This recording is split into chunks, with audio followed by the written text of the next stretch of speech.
Hello everyone, कैसे हो आप सब। आई होप आप सब अच्छे होंगे।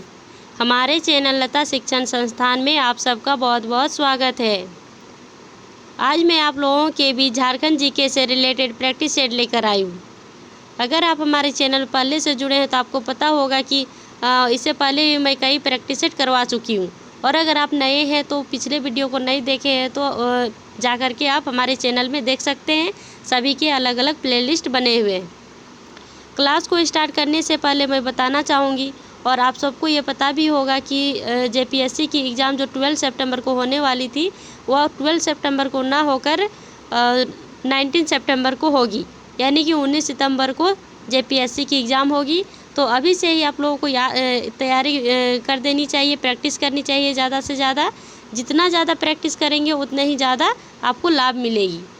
और अगर हमारे चैनल से कर रहे हैं आप प्रैक्टिस सेट तो इसी तरह से हमारे चैनल में जुड़े रहें और अपनी प्रैक्टिस को बेहतर करें। आज का हमारा सेशन है Jharkhand GK practice set 12।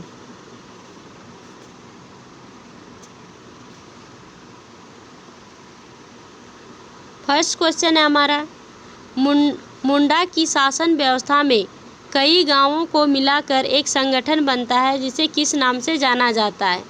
Option A पढ़ा पंचायत, ऑप्शन बी पढ़ा, ऑप्शन सी पीड़, ऑप्शन डी परगनेत। तो इसका राइट आंसर हो जाएगा क्या? इसका राइट आंसर हो जाएगा ऑप्शन नंबर बी, यानी कि मुंडा की शासन व्यवस्था में जो है वो कई गांवों को मिलाकर एक संगठन बनता है। उस संगठन को क्या कहा जाता है? पढ़ा कहा जाता है। लेकिन यहाँ थोड़ा सा यहाँ थोड़ा सा मिस्टेक हुआ है। यहाँ ब्रैकेट में होता 12 से 20 गांव, 12 से 20 गांव होता ब्रैकेट में, लेकिन टाइपिंग मिस्टेक है, छूट गया है। इसे आप थोड़ा सा ध्यान रखेंगे।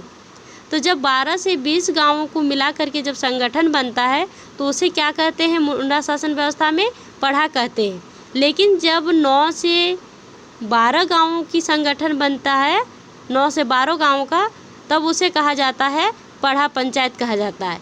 तो ये दोनों आप ध्यान रखेंगे और एग्ज़ाम की दृष्टि से बहुत ही ज़्यादा इम्पोर्टेंट है। और एक बार मैं समझा देती हूँ कि जब मुंडा शासन व्यवस्था में कई गांवों को, यानी कि 12 से 20 गांवों को मिलाकर जो संगठन बनता है उसे पढ़ा कहते हैं। और जब 9 से 12 गांवों को मिलाकर जो संगठन बनाया जाता है उसे पढ़ा पंचायत कहते हैं। नेक्स्ट क्वेश्चन,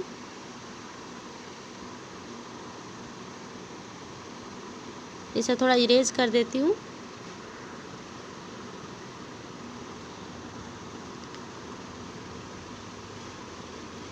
नेक्स्ट क्वेश्चन है, रांची जिले का मुड़मा मेला किस पंचायत का प्रभावी होने का सबसे बड़ा उदाहरण है? ऑप्शन ए है गांव पंचायत, ऑप्शन बी पढ़ा पंचायत, ऑप्शन सी राजा, ऑप्शन डी इनमें से कोई नहीं। तो इसका राइट आंसर हो जाएगा ऑप्शन नंबर बी, यानी कि पढ़ा पंचायत की क्या कर रहा है क्वेश्चन कि रांची जिले का मुड़मा मेला जो है वो किस पंचायत का प्रभावी उदाहरण है। यानी कि पढ़ा पंचायत का प्रभावी उदाहरण क्या है? रांची का मुड़मा मेला है। इस मुड़मा मेला में क्या होता है कि जनजातियों के द्वारा अपने एकता और भाईचारा का जो संबंध होता है उसको वहाँ प्रस्तुत किया जाता है, दिखाया जाता है। नेक्स्ट क्वेश्चन, झारखंड में कितने प्रकार की मिट्टी पाई जाती है? Option A 3, option B 4, option C 5, option D 6। तो कितने प्रकार की मिट्टी पाई जाती है? झारखंड में 6 प्रकार की मिट्टी पाई जाती है। कितने प्रकार की? 6 प्रकार की। वो कौन कौन सी मिट्टी है इसको भी हम लोग थोड़ा सा देख लेंगे। सबसे पहले लाल मिट्टी, क्या लाल मिट्टी, काली मिट्टी, लेटेराइट मिट्टी, उसके बाद रेतीली मिट्टी भी पाई जाती है झारखंड में, रेतीली मिट्टी, जलोढ़ मिट्टी और एक अभ्रक मूलक मिट्टी पाई जाती है झारखंड में। कौन सा? अभ्रक मूलक मिट्टी। यानी कि झारखंड में 6 प्रकार की मिट्टी पाई जाती है। तो ये 6 प्रकार की मिट्टी के साथ साथ आपको ये भी जानना ज़रूरी है कि झारखंड में कौन सी मिट्टी सबसे अधिक पाई जाती है। तो झारखंड में सबसे अधिक लाल मिट्टी पाई जाती है। कौन सी मिट्टी? सबसे अधिक लाल मिट्टी पाई जाती है, जो कि बहुत ज़्यादा उपजाऊ नहीं है। नेक्स्ट क्वेश्चन, झारखंड में संथाल जनजाति के संबंध में निम्न में से कौन सा कथन सत्य नहीं है? ऑप्शन ए, किसके बारे में पूछ रहा है? संथाल जनजाति के बारे में। यह भारत की तीसरी सर्वाधिक जनसंख्या वाली जनजाति है।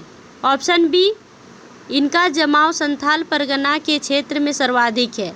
ऑप्शन सी, संथाल परगना का नाम अंग्रेजों ने संथालों की बहुलता को देखते हुए संथाल परगना रखा। ऑप्शन डी, इनमें से कोई नहीं। तो सबसे पहले हमें क्वेश्चन समझना होगा कि क्वेश्चन क्या कह रहा है। हमेशा स्टूडेंट का गलती यहीं पे होता है कि कहाँ सत्य पूछा है, कहाँ सत्य नहीं पूछा है। तो यहाँ क्वेश्चन में पूछा गया है कौन सा कथन सत्य नहीं है। तो इसमें देखा जाए तो सभी कथन सत्य है, यानी इसका राइट आंसर हो जाएगा option number D is right answer. यानी कि इनमें से कोई भी नहीं गलत है, यानी कि इसमें से सभी सही है। तो ऑप्शन ए में क्या कर रहा है? यह भारत की तीसरी सर्वाधिक जनसंख्या वाली जनजाति है, यानी कि भारत में जितनी भी जनजाति हैं उनमें से सभी में से तीसरी सबसे बड़ी जनजाति है, फर्स्ट नहीं। ध्यान रखना है कौन से नंबर पे है? भारत में तीसरी सर्वाधिक जनसंख्या वाली जनजाति संथाल जनजाति है। तो संथाल जनजाति तो तीसरे नंबर पे है। तो हमें ये भी जानना जरूरी है कि प्रथम स्थान पर कौन है, कौन सी जनजाति है, यानी कौन सी जनजाति की सर्वाधिक जनसंख्या है पूरे भारत में। तो गौंड जनजाति का नाम आप लोग सुने ही होंगे कि गौंड जनजाति की जनसंख्या जो है भारत में सबसे अधिक है। उसके बाद है भील जनजाति। गौंड के बाद कौन सी जनजाति है? तो भील जनजाति दूसरे स्थान पर है और तीसरे स्थान पर संथाल जनजाति है।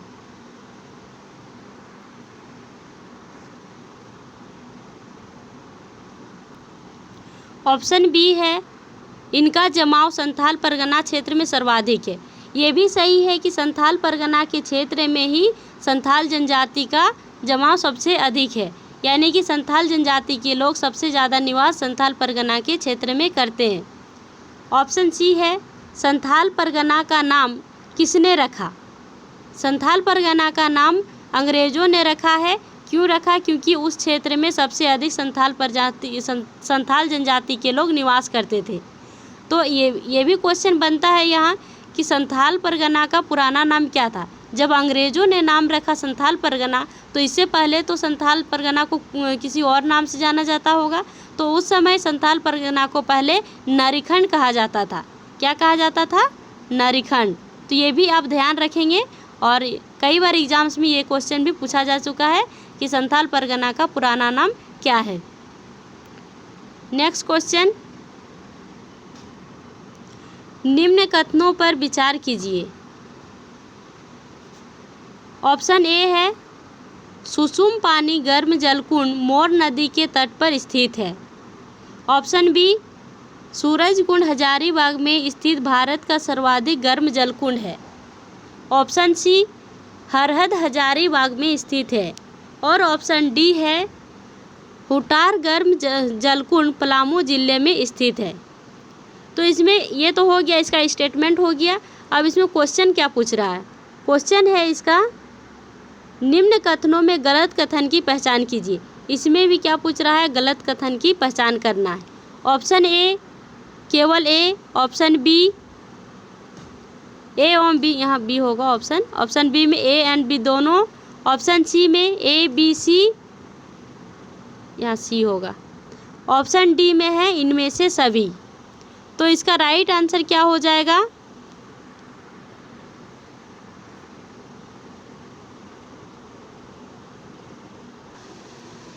इसका राइट आंसर हो जाएगा option number D is right answer. अब डी कैसे हुआ? इनमें से सभी, सभी कर रहा है।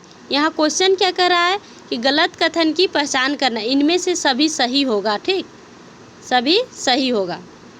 यहाँ गलत कथन की पहचान करना है। तो इसमें भी जितने ऑप्शंस दिए गए हैं इनमें से एक भी ऑप्शंस गलत नहीं है।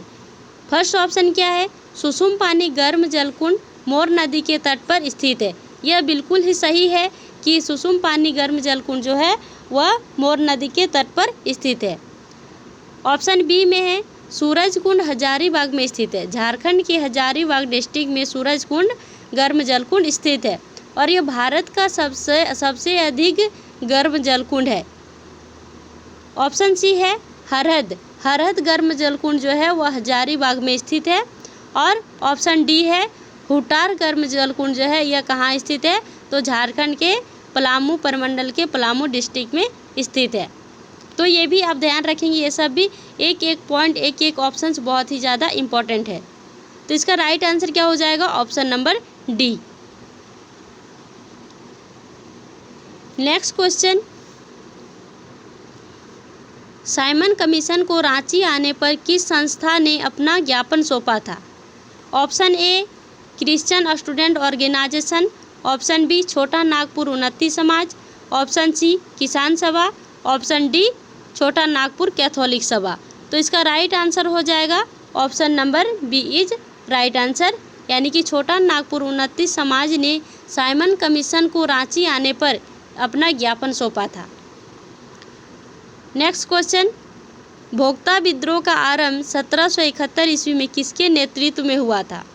Option A Chitrajit Rai, option B Jainath Singh, option C Mangal Singh, option D Mohan Singh. तो इसका राइट आंसर हो जाएगा option number A is right answer, यानी कि चित्रजीत राय जो थे वो भोक्ता विद्रोह का आरंभ हुआ था 1771 ईस्वी में। इसके नेतृत्वकर्ता कौन थे, तो चित्रजीत राय थे। नेक्स्ट क्वेश्चन, राज्य की भूगर्भिक संरचना में सबसे प्राचीन चट्टान इनमें से कौन सा है। Option A Archaean granite gneiss एवं धरवाड़ की चट्टानें, ऑप्शन बी विंध्यन श्रेणी की चट्टानें, ऑप्शन सी गोंडवाना श्रेणी की चट्टानें, ऑप्शन डी राजमहल ट्रेप या दक्कन लावा की चट्टानें। तो इसका राइट आंसर हो जाएगा option number A is right answer, यानी कि आर्कियन ग्रेनाइट नीस एवं धरवाड़ क्रम की चट्टानें जो है वो झारखंड की सबसे प्राचीन यानी सबसे पुरानी चट्टानें हैं। नेक्स्ट क्वेश्चन, निम्न नदियों में से किस नदी का उपनाम रामायण है। बहुत ही इम्पोर्टेंट क्वेश्चन है और कई बार पूछा जा चुका है एग्जाम में। ऑप्शन ए पुनपुन नदी, ऑप्शन बी सकरी नदी, ऑप्शन सी फल्गु नदी, ऑप्शन डी इनमें से कोई नहीं। तो इसका राइट आंसर हो जाएगा ऑप्शन नंबर बी, यानी कि सकरी नदी का उपनाम क्या है, रामायण नदी है। रामायण नदी के साथ साथ सकरी नदी को सुमागधी नदी के नाम से भी जाना जाता है। किस नाम से, सुमागधी नदी के नाम से। तो अगर एग्जाम में दे दिया जाएगा रामायण के जगह सुमागधी, तो आपको कंफ्यूज नहीं होना है, डायरेक्ट सुमागधी नदी करेक्ट करना है। नेक्स्ट क्वेश्चन, पंचायत जल विद्युत केंद्र की स्थापना कब की गई। पंचायत जल विद्युत केंद्र की स्थापना, option A 1953, option B 1955, option C 1959, option D 1957। तो इसका राइट आंसर हो जाएगा option number C is right answer, यानी पंचायत जल विद्युत केंद्र की स्थापना 1959 ईस्वी में की गई है। और ये पंचायत जल विद्युत केंद्र जो है वो कहाँ स्थित है, तो यह धनबाद जिले में स्थित है। ये भी आपको पता चल गया कि 1959 ईस्वी में इसकी स्थापना की गई है। और यह किस नदी पर है, तो यह दामोदर नदी पर स्थित है, जो कि झारखंड की सबसे लंबी नदी है और सबसे प्रदूषित नदी भी है। दामोदर नदी को बंगाल का शोक कहा जाता है। नेक्स्ट क्वेश्चन, और ये हमारा आज का लास्ट क्वेश्चन, भारत का प्रथम एवं सबसे बड़ा लौह एवं इस्पात कारखाना की स्थापना कब की गई थी। Option A 1911, option B 1909, option C 1907, option D 1914। तो इसका राइट आंसर हो जाएगा option number C is right answer, यानी कि भारत का प्रथम एवं सबसे बड़ा लौह इस्पात कारखाना जो है वो हमारे झारखंड के जमशेदपुर में स्थित है। कहाँ है, जमशेदपुर में स्थित है और इसकी स्थापना कब की गई थी? 1907 ईस्वी में की गई थी। 1907 ईस्वी किसके द्वारा की गई थी? तो ये भी जानना बहुत ज़रूरी है और एग्ज़ाम की दृष्टि से बहुत ही ज़्यादा इम्पॉर्टेंट है। जमशेदजी टाटा के द्वारा इसकी स्थापना 1907 ईस्वी में की गई थी। इसका नाम क्या है? टिस्को, यानी कि Tata iron and steel company के नाम से इसे जाना जाता है, यानी कि इस इस्पात कारखाना का नाम क्या है? टिस्को। अगर क्वेश्चन में दे दिया जाएगा कि टिस्को की स्थापना कब की गई है, कहाँ स्थित है और भारत का सबसे बड़ा एवं लौह इस्पात कारखाना कौन सा है, तो टिस्को है, Tata iron and steel company. तो ये रहा आज का हमारा क्लास कैसा लगा आप हमें कमेंट करके ज़रूर बताइएगा। और इसी तरह से हमारे चैनल में प्रैक्टिस सेट करने के लिए, जेपीएससी की स्पेशल तैयारी करने के लिए जुड़े रहिए। और अगर आप पहले से जुड़े हुए हैं तो बहुत अच्छी बात है, आपको बहुत बहुत धन्यवाद। और साथ ही साथ अगर आप नए हैं तो इसी तरह से जुड़े रहें और अपनी तैयारी को बेहतर करें। आज की क्लास यहीं तक रखते हैं, तब तक के लिए thank you, bye bye, take care.